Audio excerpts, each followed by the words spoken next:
Bonjour les amis, bonjour les suricates, salut les copains. Voilà, nous sommes à nouveau avec vous, avec Freddy, avec Marianne, avec écoutez, cette belle ville qu'on visite ici. Bonjour Marianne. Bonjour. Salut les copains, nous sommes à Timisoara. Alors c'est un peu l'exception qui va confirmer la règle, on traverse la Roumanie.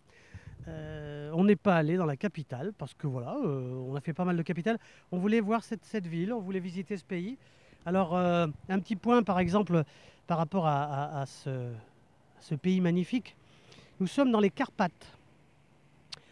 La Roumanie, on peut dire, qui est l'âme des Carpates après la Bulgarie. Puis on a fait un petit crochet en Serbie, à Négotine, une halte à Sadova-Vece. Et puis nous voici donc à Timisoara, avec des beaux bâtiments aux influences autrichiennes, allemandes, un style baroque. Voilà. Alors un petit mémo que ce que sont les Carpates, hein. Les Carpates, c'est l'ancien bloc de l'Est. Carpates qui est composé de 5 pays. La Hongrie, on fait un petit peu d'histoire, on fera un petit peu de géographie après. La Hongrie, la Pologne, l'Ukraine, la Roumanie et la Slovéquie. Et puis cette ville ici, Timisoara, qui a vu le début de la révolution roumaine. C'est ici que ça a débuté, cette révolution, en 1989. Malheureusement, enfin bon, qui mettra fin à la dictature des Ceausescu, qui durait depuis quasiment 25 ans. Et puis il y a eu pas mal de choses qui ont été faites ici dans cette ville, des vraies et des fausses informations. Enfin, ça c'est autre chose. Nous, on va essayer d'être positifs. Alors, un petit point sur la géographie encore. Regardez les petits enfants roumains qui viennent ici nous voir. La Roumanie qui a comme pays frontalier, regardez sur la carte, la Hongrie, d'accord, l'Ukraine, la Moldavie, la Bulgarie, la Serbie, puis de l'autre côté, on peut aller se baigner dans la mer Noire. La capitale, on l'a dit, c'est Bucarest. Et puis voilà, un petit mot, parce qu'on parle de temps en temps aussi de nos voyages en camping-car. Ici, on est posé au camping international qui est à 5 km de Bucarest. C'est le seul camping de toute façon. Alors, c'est cher, mais bon, sinon, après, c'est sur des parkings. Euh, Qu'est-ce qu'on peut dire? On va parler des spécialités culinaires.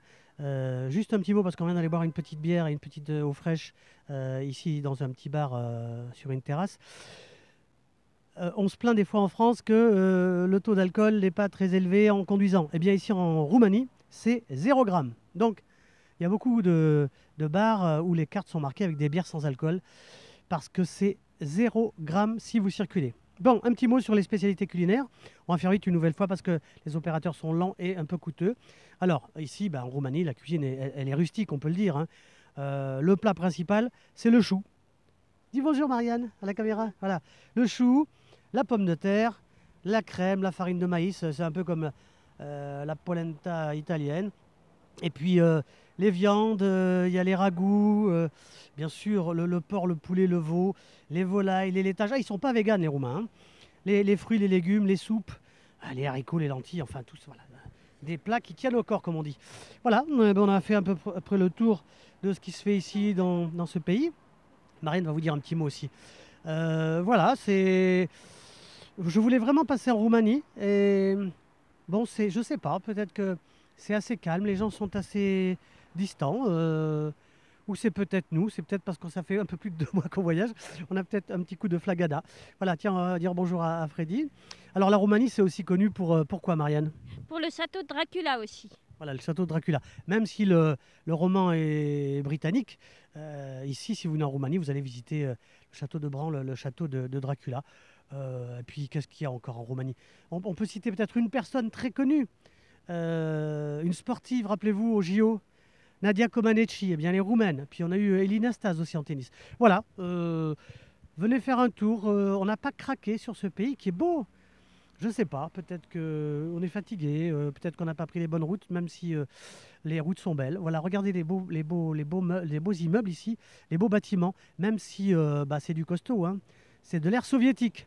Voilà, sur cette température élevée, il fait aujourd'hui, on est dimanche, 35 degrés. On va vous embrasser, on va dire, on fait un petit coucou à Freddy si elle veut bien nous faire un petit coucou devant. Voilà, coucou. On dit à toutes celles et tous ceux qui nous regardent qu'ils peuvent s'abonner, hein Marianne? Abonnez-vous, likez, Oui, commentez oui. et mettez un petit pouce bleu. Un petit pouce bleu, rien, on fait encore un petit pouce bleu.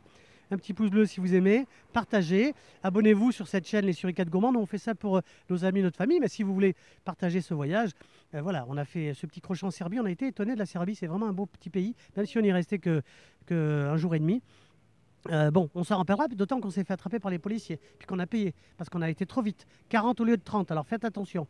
Bon, puis bon, ça se passe bien, parce que là-bas, on paye directement aux policiers, on passe pas par le tribunal. Mais enfin bon, ça fait partie de ces pays de l'Est. On va pas être méchants, hein, on n'est pas là pour ça. On va vous dire qu'on vous aime, qu'on vous embrasse, qu'on va se retrouver la semaine prochaine, on ira faire un petit tour en Hongrie. Merci à Freddy, on dit à bientôt les amis. À bientôt. À bientôt les amis, salut les copains, ciao ciao.